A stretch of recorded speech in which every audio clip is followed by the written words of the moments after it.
ഉണ്ടാക്കാൻ പോകുന്നത് ഒരു 4 മണി പലഹാരമാണ്. അത് എന്താണെന്ന് വെച്ചാൽ വെണ്ടയ്ക്ക പരിപ്പുവടയാണ് കേട്ടോ.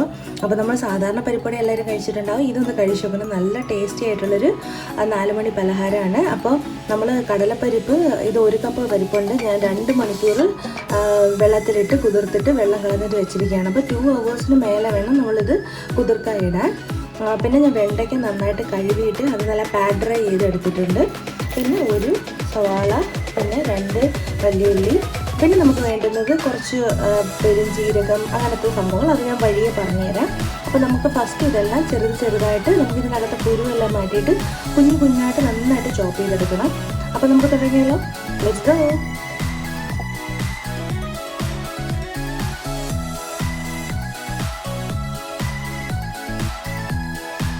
ഇതിൻ്റെ കുരുവെല്ലാം നമ്മൾ കളഞ്ഞെടുക്കുകയാണ്.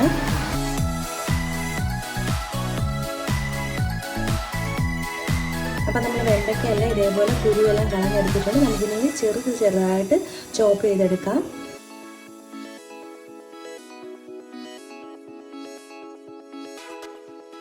എത്ര കുഞ്ഞാക്കാൻ പറ്റുമോ അത്രയും കുഞ്ഞായിട്ടാക്കുന്നത് നല്ലതാണ് കേട്ടോ.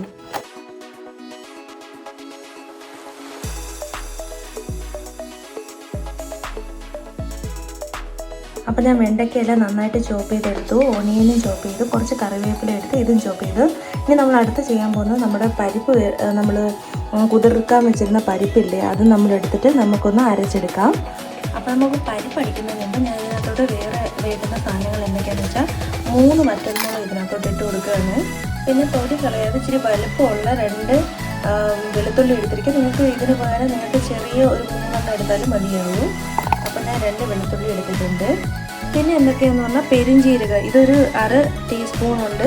പിന്നെ ഒരു ചെറിയ പട്ടയുടെ 3 ഗ്രാമ്പൂ, ഇത് കൂടെ ഇട്ടിട്ട് നമുക്കൊന്ന് ജസ്റ്റ് ഒന്ന് ചതച്ചെടുക്കണം.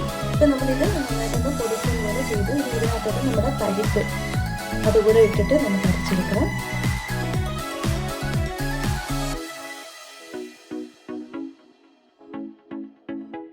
നമുക്ക് വെള്ളമൊന്നും ഒഴിക്കേണ്ട ആവശ്യമില്ല കേട്ടോ. കുറച്ച് വെള്ളമൊന്നും ഇല്ലാതെ നമുക്കതൊന്ന് അരച്ചെടുത്തുകൊണ്ട് വരാം. ഇതിൻ്റെ കൂടെ ഞാൻ കല്ലുപ്പ് കൂടെ ഇടുന്നുണ്ട്. അപ്പോൾ ഞാൻ ഇതേപോലെ 1 ടീസ്പൂൺ കല്ലുപ്പ് കൂടെ ഇടുന്നു. ഇനി നമുക്കിത് നന്നായിട്ടൊന്ന് അരച്ചെടുത്തുകൊണ്ട് വരാം. അപ്പോൾ ഈ രീതി അരഞ്ഞാൽ മതി കേട്ടോ. അങ്ങനെ ഒരുപാടങ്ങ് പേസ്റ്റ് പോലെ ഉണ്ട്. ചിലതൊക്കെ ഇച്ചിരി ഫുള്ളായിട്ട് കിടക്കുന്നത് നല്ലതാണ്. അപ്പോൾ നമുക്കിനി എല്ലാ വെജിറ്റബിൾ അരിഞ്ഞ് വെച്ചിരിക്കുന്നത് എല്ലാം കൂടെ ചേർത്ത് കുഴച്ചിട്ട് വടയുടെ ഷേപ്പിലാക്കിയിട്ട് ഡീപ്പ് ഫ്രൈ ചെയ്ത് എടുക്കണം.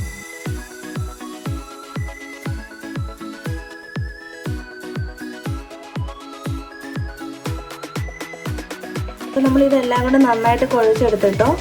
അപ്പോൾ ഇനി നമുക്കിത് ഉരുളയാക്കി പരിപ്പ് വടയുടെ ഷേപ്പിലാക്കിയിട്ട് നമുക്കിത് നല്ല ഡീപ്പ് ഫ്രൈ ചെയ്ത് എടുക്കാം. നമ്മൾ സാധാരണ പരിപ്പ് വടയ്ക്ക് ചെയ്യും പോലെ ചെയ്താൽ മതി. അപ്പോൾ ഇതേപോലെ എല്ലാം ഷേപ്പിലാക്കിയിട്ട് നമുക്കിനി ഫ്രൈ ചെയ്തെടുക്കാം.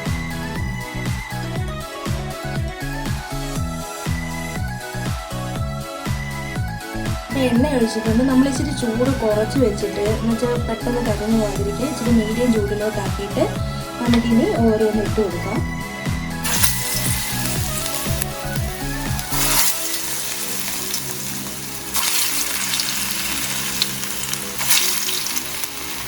ഓവറായിട്ട് നമുക്ക് ക്രൗഡഡ് ആക്കണ്ട, കുറച്ച് ബാച്ചായിട്ട് ചെയ്തെടുക്കാം. കുറച്ചും തിരിച്ചിട്ടിട്ട് നല്ല ഗോൾഡൻ ബ്രൗൺ ആക്കി എടുക്കണം നമുക്ക്.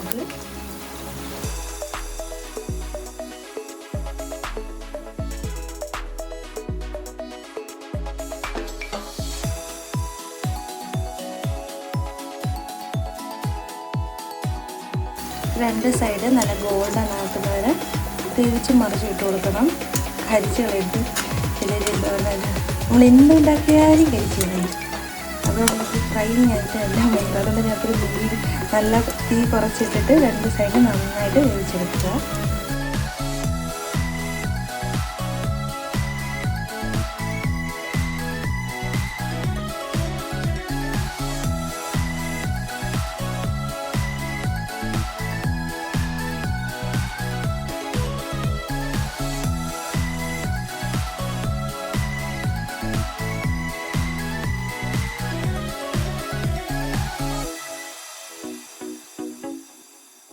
നമ്മുടെ വടയെല്ലാം നല്ല അടിപൊളിയായിട്ട് റെഡി ആയിട്ടുണ്ട്. ഇത് നല്ല ടേസ്റ്റി കേട്ടോ.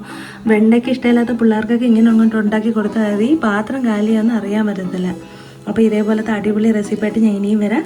അപ്പോൾ എൻ്റെ ചാനലൊന്ന് സബ്സ്ക്രൈബ് ചെയ്യാൻ മറക്കല്ലേ. ലൈക്കും കമൻറ്റൊക്കെ തന്ന് സപ്പോർട്ട് ചെയ്യണേ. അപ്പോൾ ബൈ.